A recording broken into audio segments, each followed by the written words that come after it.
जय श्री राम, जय हनुमान। दोस्तों, आज हम आपको कल्कि अवतार और कली पुरुष का युद्ध एवं इस युद्ध में उनका साथ कौन देगा यह बताएंगे। और साथ ही साथ इस वर्ष आ रही मूवी कल्कि 2898 में अमिताभ बच्चन को क्यों अश्वत्थामा का रोल मिला और क्या अश्वत्थामा का रोल इतना इम्पॉर्टेंट है यह बताएंगे। तो जुड़े रहिए इस वीडियो के अंत तक।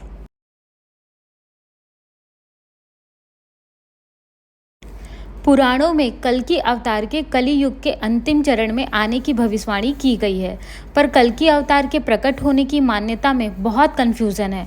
कुछ संगठनों का दावा है कि कल्कि अवतार प्रकट होने का समय नज़दीक है और कुछ का दावा है कि कल्कि अवतार हो चुका है। अब हम किसको माने, इस कन्फ्यूज़न को यहीं पर छोड़ते हैं। हमें बस यह याद रखना है कि डरना नहीं है, क्योंकि यह एक नए युग का आरंभ है। यह आने वाली मूवी का डायलॉग भी है और कहीं ना कहीं यह सत्य भी है, क्योंकि पुराणों में भी यह लिखा हुआ है कि जब भी अधर्म और हिंसा बढ़ेगा तब तब धरती के पालनहर्ता प्रकट होंगे। तो हमें सिर्फ इस बात पर ही भरोसा करना है। अब बताते हैं कि कल्कि अवतार है क्या। स्कंद पुराण के 10वें अध्याय में स्पष्ट वर्णित है कि कली युग में भगवान श्री विष्णु का अवतार श्री कल्कि के रूप में संभल ग्राम में होगा। अग्नि पुराण के 16वें अध्याय में कल्कि अवतार का चित्रण तीर कमान धारण किए हुए एक घुड़सवार के रूप में किया गया है और वे भविष्य में होंगे। कल्कि पुराण के अनुसार वह हाथ में चमचमाती हुई तलवार लिए सफ़ेद घोड़े पर सवार होकर युद्ध और विजय के लिए निकलेंगे।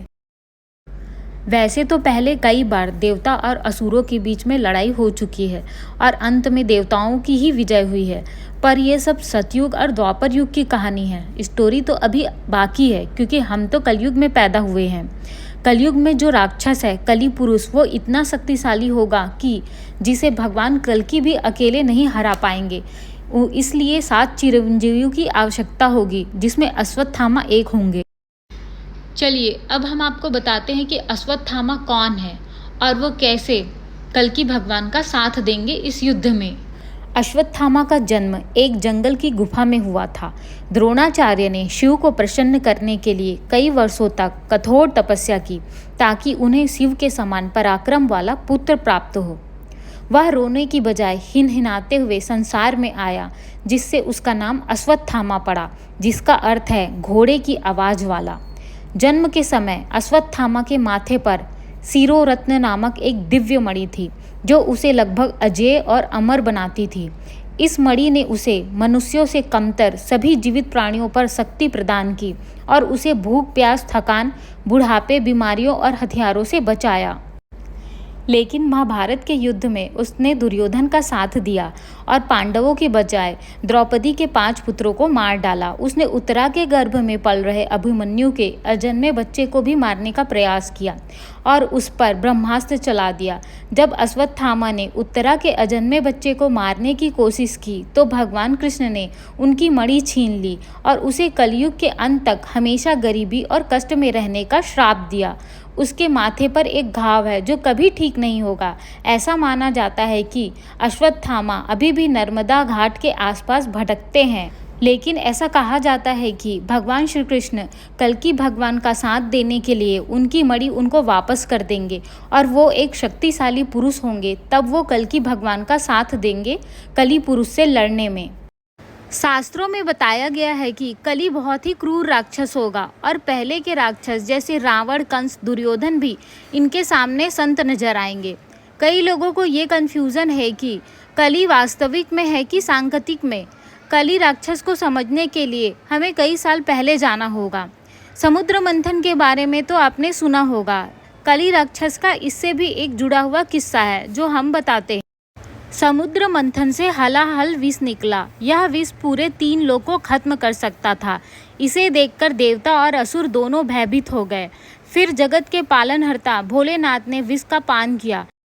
इस समय विष की कुछ बूंदें कली राक्षस पर पड़ती है, जिससे कली का शरीर पूरा नष्ट होने लगता है। लेकिन जब अमृत निकलता है तब देवताओं ने चाहा अमृत सिर्फ देवताओं को मिले, पर अमृत की कुछ बूंदें भी कली पर पड़ी, जिससे कली अमर और अदृश्य हो गया।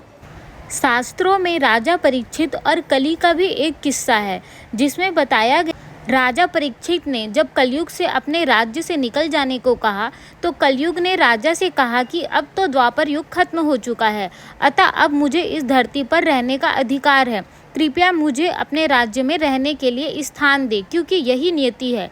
राजा परीक्षित ने बहुत सोच समझकर कलयुग से कहा कि हे कलयुग, तुम जुआ, सट्टा, अवैध संबंध और हिंसा, इन चारों स्थान में असत्य, मद और क्रोध का निवास करोगे। इन 4 स्थान में निवास करने की मैं तुम्हें छूट देता हूँ। इस पर कलयुग ने कूटनीति दिखाते हुए कहा कि महाराज, आप जैसे धर्म प्रतिज्ञ और धर्मात्मा राजा के राज्य में यह 4 स्थान तो है ही नहीं, तो भला मैं कहाँ रहूँगा? कृपया करके मुझे इनके अतिरिक्त कोई और। राजा परीक्षित ने बहुत सोच विचार करने के बाद कलयुग से पुनः कहा कि ठीक है, तुम 4 स्थानों के अतिरिक्त स्वर्ण में निवास करो। बस यहीं पर राजा परीक्षित गलती कर गए। उनकी गलती का फायदा उठाकर कली उन्हीं राजा परीक्षित के स्वर्ण मुकुट में बैठ गया। कली के प्रभाव से परीक्षित ने ऋषि शमीक के ध्यान को भंग कर दिया। उन्होंने परीक्षित को 7 दिनों में सर्पदंश से मरने का श्राप दिया। श्राप के अनुसार नाग राजा तक्षक ने उसी मुकुट को लेकर हुए विवाद में उनकी हत्या कर दी। राजा के मरने के बाद वह फैल गया और अपनी उपस्थिति का प्रदर्शन करने लगा। कलयुग के अंत समय में कली राक्षस समग्र इंसानों के सामने आ जाएगा। उस समय पर कली राक्षस जैसे और भी कई राक्षस होंगे। कली राक्षस सभी इंसान को अपनी ज़रूरत के अनुसार कुछ शक्तियाँ भी प्रदान करेगा, जिससे सभी इंसानों को ये लगेगा कि यही हमारे भगवान हैं। अधर्मी और अत्याचारी इंसान भगवान का नाम लेना भी छोड़ देंगे।